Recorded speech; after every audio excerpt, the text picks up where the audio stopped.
ये है वो जंग जिसने तारीख का धारा बदल दिया, जब मुसलमानों के सिपा सालार हजरत खालिद बिन वलीद रजी अल्लाह अन्हु ने शाम की जमीन पर रोम की सबसे बड़ी फौज को शिकस्त दी।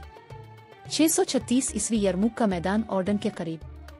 रूमी लश्कर 2 लाख सिपाही, ताकतवर असलहा, बेहतरीन घुड़सवार, जबकि मुसलमानों की तादाद सिर्फ 36,000। लेकिन क़यादत हजरत खालिद बिन वलीद रजी अल्लाह अन्हु के हाथ में थी, वो जो नबी करीम के लक़ब सैफ़ुल्लाह से सरफराज हुए। यरमुक की जंग 6 दिन जारी रही।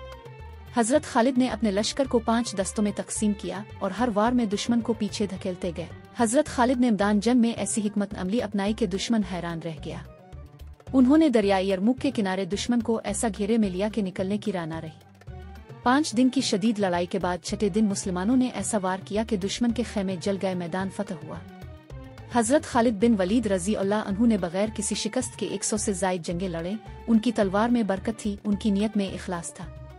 यरमुक की जंग ने बाज़ंतए सल्तनत को पीछे धकेल दिया और इस्लाम का झंडा शाम की सरजमीन पर परचम लहरा दिया।